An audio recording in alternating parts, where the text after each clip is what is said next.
Overfitting. A model is said to be overfitted when the model does not make accurate predictions on testing data.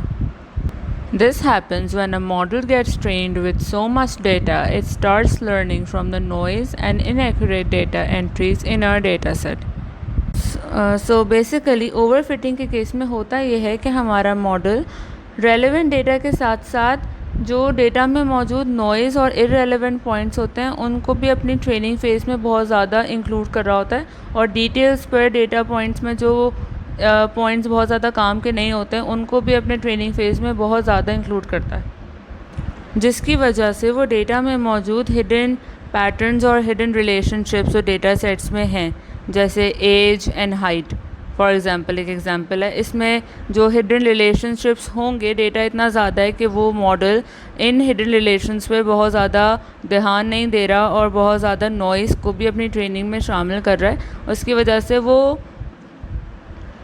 इसकी वजह से जब इस model को हम ट्रेनिंग फ़ेज़ के बाद टेस्टिंग फ़ेज़ में टेस्टिंग डेटा देते हैं तो इसकी एक्यूरेसी बहुत ज़्यादा डिक्लाइन हो जाती है, क्योंकि वो जो टेस्टिंग डेटा होता है वो अनसीन होता है, और उसने ओवरफिटिंग के केस में उसने बहुत ज़्यादा ओवरफिटिंगली ट्रेन कर दिया है, पैटर्न नहीं समझे। ट्रेनिंग डेटा में हमने पैटर्न समझाए थे, वो उसने अंडरस्टैंड नहीं किया, अब टेस्टिंग डेटा में वो फेल हो जाएगा इस तरह। Examples of overfitting. अब ओवरफिटिंग में सबसे कॉमन एग्ज़ाम्पल है हमारे पास spam filter. Imagine a spam filter trained on a bunch of emails. It gets so good at identifying spam that it starts flagging even legitimate emails with specific phrases used in the training spam.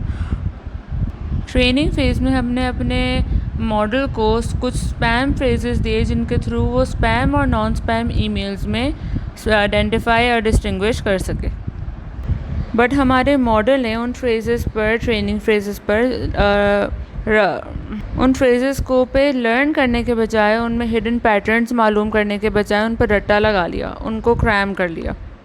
अब जब हम उसको testing data testing emails देंगे तो उस email में क्योंकि उसने क्रैम किए हुए उसमें से कोई भी वर्ड ऐसा आएगा जो कि नॉन स्पैम है तो वो उसको भी स्पैम कंसिडर कर सकता है, क्योंकि उसने उस डेटा में से पैटर्न्स फाइंडिंग किए हैं, उसने उन डेटा को मेमोराइज़ किया। अब उस टेस्टिंग डेटा में से उसको कोई भी फ्रेज़ जो ट्रेनिंग स्पैम में था नज़र आएगा तो वो उसको स्पैम कंसिडर कर लेगा, और इस तरह हमारा एप्लीकेशन एक तरीके से डाउनफॉल आ जाएगा।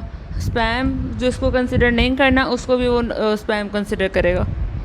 ये हमारे पास प्रॉब्लम आई क्योंकि हमने मॉडल को ओवरफिट कर दिया, हमने नॉइज़ भी फीड कर दिया एक तरीके से, और हमारे मॉडल ने भी उस नॉइज़ को प्रेजेंट होने की वजह से ट्रेनिंग के साथ साथ नॉइज़ पे भी ट्रेन कर लिया और बहुत ज़्यादा एक्स्ट्रा ट्रेन कर लिया। हमारा मॉडल बहुत ज़्यादा कॉम्प्लेक्स था जिसकी वजह से उसने बहुत ज़्यादा ट्रेनिंग कर ली है, और इसकी वजह से वो जनरल रिलेशन डेटा में से भूल गया, जनरलाइज आंसर उसको देना चाहिए था और वो गलत आंसर को भी करेक्ट करके दे रहा है हमें। सेकंड एग्जांपल हमारे पास ओवरफिटिंग की हो सकती है स्टॉक प्राइस प्रेडिक्शन, जहाँ पे हमें ओवरफिटिंग की वजह से इश्यूज फेस करने पड़ सकते हैं। A model trained on historical stock prices might perfectly fit the training data by incorporating random fluctuations and noise, but when incorporating new data, it fails to capture the underlying trends of the market. इस case में भी हमने जब अपने model को stock prices एवेल्यूएशंस के लिए train किया तो हमने अपने मॉडल को हिस्टोरिकल प्राइसेस और हिस्टोरिकल स्टॉक प्राइसेस और हिस्टोरिकल डेटा जो हमारे पास मौजूद था वो हमने उसको एज ट्रेनिंग डेटा दिया, और मॉडल ने एज़ ऑलवेज़ उस डेटा को मेमोराइज़ किया, उसमें से पैटर्न्स अंडरस्टैंड नहीं किए कि patterns in between the lines उसने नहीं पढ़ा, उसने सिर्फ मेमोराइज़ किया। अब जब हम उस मॉडल्स के थ्रू करंट मार्केट और रियल टाइम डेटा उसको दे के ट्रेंड्स ऑफ द मार्केट पूछने की कोशिश करेंगे तो वो हमें 90% रॉन्ग आंसर देगा, क्योंकि उसने नॉइज़ और क्रैमिंग के थ्रू अपनी ट्रेनिंग की है, उसने पैटर्न्स को अंडरस्टैंड नहीं किया है। तो ये हमें काफ़ी ज़्यादा इशू फेस करना पड़ता है, और इसलिए machine learning technique stock prices और real time stock prediction specifically इसमें बहुत ज़्यादा अभी वर्किंग में है और अभी बहुत ज़्यादा एफिशिएंट नहीं है। Techniques of reducing overfitting. Improving the quality of training data reduces overfitting by focusing on meaningful patterns. अभी हमने प्रीवियस एग्जांपल्स जो दो देखी हैं उसमें हमने ये देखा है कि हमारा जो डेटा है वो ओवरफिटिंग की प्रॉब्लम में इंडल्ज या फंसा हुआ ही इसलिए है क्योंकि उसके पास नॉइज़ बहुत ज़्यादा है। अगर हम डेटा में को क्लीन करें और फिर उसको अपने मॉडल को देंगे तो हमारी ओवरफिटिंग की इशू काफ़ी हद तक सॉल्व हो जाएगी, क्योंकि इस तरह हमारे मॉडल के पास सिर्फ रेलेवेंट डेटा होगा और वो उसी पे अपने मॉडल को ट्रेन करेगा। यूजलेस इन्फॉर्मेशन नहीं होगी तो काफ़ी ज़्यादा ओवरफिटिंग की प्रॉब्लम में हमें कम करने में हेल्प होगी। सेकेंड पॉइंट हमें कहता है reduce the complexity of the model. जब हमारा मॉडल हमारी रिक्वायरमेंट्स के हिसाब से ओवर कॉम्प्लेक्स होता है तो वो हर टाइप का डेटा पॉइंट जो उसे मिलेगा उसको कैप्चर करने की कोशिश करता है, नॉइज़ हो या फिर मीनिंगफुल रेलेवेंट डेटा हो। इसकी वजह से वो पैटर्न्स पे फोकस नहीं करता और वो सिर्फ मेमोराइज़ करता है क्योंकि उसके पास डेटा बहुत ज़्यादा होता है। तो जब हम अपने मॉडल की कॉम्प्लेक्सिटी को रिड्यूस करेंगे और अपनी रिक्वायरमेंट्स के अकॉर्डिंग उसकी कॉम्प्लेक्सिटी को रखेंगे तो हमारे मॉडल के ऊपर बर्डन कम होगा और वो ज़्यादा एफिशिएंटली काम कर सकेगा और हमें अच्छा प्रोवाइड करेगा result. Techniques of reducing overfitting. Improving the quality of training data reduces overfitting by focusing on meaningful patterns. अभी हमने प्रीवियस एग्जांपल्स जो दो देखी हैं उसमें हमने ये देखा है कि हमारा जो डेटा है वो ओवरफिटिंग की प्रॉब्लम में इंडल्ज या फंसा हुआ ही इसलिए है क्योंकि उसके पास नॉइज़ बहुत ज़्यादा है। अगर हम डेटा में को क्लीन करें और फिर उसको अपने मॉडल को देंगे तो हमारी ओवरफिटिंग की इशू काफ़ी हद तक सॉल्व हो जाएगी, क्योंकि इस तरह हमारे मॉडल के पास सिर्फ रेलेवेंट डेटा होगा और वो उसी पे अपने मॉडल को ट्रेन करेगा। यूजलेस इन्फॉर्मेशन नहीं होगी तो काफ़ी ज़्यादा ओवरफिटिंग की प्रॉब्लम में हमें कम करने में हेल्प होगी। सेकेंड पॉइंट हमें कहता है reduce the complexity of the model.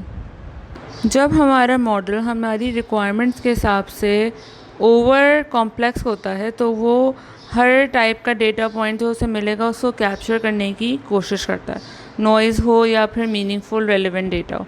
इसकी वजह से वो पैटर्न्स पे फोकस नहीं करता और वो सिर्फ मेमोराइज़ करता है क्योंकि उसके पास डेटा बहुत ज़्यादा होता है। तो जब हम अपने मॉडल की कॉम्प्लेक्सिटी को रिड्यूस करेंगे और अपनी रिक्वायरमेंट्स के अकॉर्डिंग उसकी कॉम्प्लेक्सिटी को रखेंगे तो हमारे मॉडल के ऊपर बर्डन कम होगा और वो ज़्यादा एफिशिएंटली काम कर सकेगा और हमें अच्छा प्रोवाइड करेगा result. Examples of underfitting. Image classifier. Imagine training a model to classify between pictures of cats and dogs. If the model is too simple, it might only focus on a single feature like color, like classifying all black images as cats. This wouldn't work well because both cats and dogs can be black. The model is underfitting because it is not capturing the important features that differentiate between cats and dogs. यहाँ पर हमने एक ऐसा model develop किया है जो कि cats and dogs की पिक्चर्स को डिफरेंशिएट करेगा कौन कैट है और कौन डॉग है। अब हमने जैसे फॉर एग्ज़ाम्पल कलर ब्लैक लिखा हुआ है। अब अगर हमारा मॉडल बहुत सिंपल है तो वो सिर्फ एक सिंगल फीचर्स पे फोकस करेगा, जैसे कलर, डॉग का जो है बॉडी शेप और डॉग का जो है टेल का साइज़, डॉग के एयर्स का साइज़, ये सारे फीचर्स जो डिफरेंट होते हैं कैट्स और डॉग्स को डिफरेंशिएट करने के लिए, वो वाले फीचर्स पे फोकस नहीं करेगा। वो सिर्फ एक कलर के फीचर पे फोकस कर रहा है और वो सारी की सारी ब्लैक इमेजेस को एज कैट्स बता रहा है क्योंकि उसने सही से ट्रेनिंग नहीं की है, क्योंकि उसके पास डेटा नहीं था और उसका मॉडल बहुत ज़्यादा सिंपल था, जिसकी वजह से जब उसको टेस्टिंग डेटा दिया जाएगा तो वो सारी पिक्चर्स को जो उसको ब्लैक मिलेगी, फॉर एग्ज़ाम्पल ब्राउन डॉग है, लेकिन अगर वो ब्राउन डॉग है तो उसको डॉग कहेगा, लेकिन अगर ब्लैक डॉग है तो वो उसको कैट कह देगा, क्योंकि उसने जो है ये ट्रेनिंग की हुई है कि एक फ़ीचर कलर के बेस पे कि जितनी भी ब्लैक इमेजेस हैं वो कैट्स हैं, क्योंकि ऐसा तो रियल लाइफ में नहीं हो सकता, ना हमने ऐसा मॉडल को ट्रेन किया है, लेकिन हमने उसको डेटा की क्वालिटी एक तो सही नहीं दी, फिर वो मॉडल जो है फीचर्स उसको हमने सही प्रोवाइड नहीं किए, जिसकी वजह से हमारे पास ये प्रॉब्लम अकर हो रहा है। इस मॉडल में अंडर फिटिंग इसलिए है क्योंकि ये मॉडल जो है फ़ीचर्स को सही से चेक नहीं कर रहा। ये मॉडल जो है कलर के बेसिस पे कैट्स एंड डॉग्स को क्लासिफाई कर रहा है, जबकि हमारे पास ये रूल होता है कि हम एक से ज़्यादा फ़ीचर्स को देखते हैं फिर हम क्लासिफाई करते हैं। तो एक फ़ीचर के बेसिस पे क्लासिफाई कर रहा है, इसलिए इस मॉडल पे अंडर फिटिंग है। अंडर फिटिंग में हमारे पास सेकेंड एग्जाम्पल आती है movie recommendation system. A movie recommendation system might be underfitting if it is only recommending movies from the same genre a user has watched before। मतलब ये कि अगर हमने एक दफ़ा नेटफ्लिक्स पे एक थ्रिलर मूवी देख ली तो वो हर दफ़ा अब हमें थ्रिलर मूवी ही दिए जा रहा है और कोई और कॉमेडी या कोई और एडवेंचर मूवी हमें नहीं दे रहा है, या किसी और भी जॉनर की मूवी हमें नहीं बता रहा हमारे प्रीवियस एक्सपीरियंस पे। और वो उसने हमारी सिर्फ एक या दो हमने अगर थ्रिलर मूवीज़ देखी हैं उसके बेस पे हमें सारी थ्रिलर मूवीज़ ही दिए जा रहे हैं पूरे नेटफ्लिक्स पे, तो हमारा जो मूवी रिकमेंडेशन सिस्टम है वो अंडर फिटिंग पर है, वो अंडर फिटिंग की प्रॉब्लम को फेस कर रहा है। क्यों? क्योंकि वो हमारे सिर्फ एक मूवी के बेस पे या फिर एक फ़ीचर के बेस पे हमें हर दफ़ा सेम मूवी रिकमेंड कर रहा है। This ignores the broader aspects of user preferences and fails to capture their potential interest in other genres। ये सिस्टम ऐसा है कि ये जैसे अगर हमने कोई और कॉमेडी या थ्रिलर या हॉरर के अलावा हमने कोई और मूवी देखी है, तो अगर हमने स्क्रॉल किया है तो हमारे मूवी रिकमेंडेशन सिस्टम में हर टाइप की मूवीज़ आती हैं और हम उसको चेक करते हैं। और ये मूवी रिकमेंडेशन सिस्टम ये कर रहा है कि हमें एक किस्म की मूवी जो हमने एक दफ़ा देखी है वो हमें एक ही टाइप की मूवी रिकमेंड कर रहा है। तो ये अंडर फिटिंग की प्रॉब्लम पे है, अभी फेस कर रहा है। Techniques to reduce under fitting, increase model complexity. क्योंकि अंडर फिटिंग के केस में हमारा मॉडल ओवरली सिंपल है, इसलिए अगर हम उसकी थोड़ी सी कॉम्प्लेक्सिटी को, एल्गोरिदम को, बिहाइंड द बैक एल्गोरिदम को अगर थोड़ा सा कॉम्प्लेक्स कर देंगे तो हमारे मॉडल की अंडर फिटिंग रिड्यूस हो सकती है काफ़ी ज़्यादा हद तक। सेकंड पॉइंट कहता है increase the number of features. हमारी प्रीवियस एग्जांपल से हमने देखा कि क्योंकि हमारे मॉडल के पास फ़ीचर्स कम थे, एक मॉडल के पास सिर्फ एक कलर का फ़ीचर था जिस पे वो आगे टेस्टिंग डेटा पे आंसर्स दे रहा था, और दूसरे मॉडल के पास सिर्फ एक जॉनर का फ़ीचर था। फ़ीचर कम होने की वजह से वो हमें गलत आंसर दे रहा था। तो अगर हम अपने मॉडल को ज़्यादा फ़ीचर्स पे ट्रेन करेंगे तो हमारे मॉडल की अंडर फिटिंग की प्रॉब्लम सॉल्व हो सकती है। Remove noise from the data.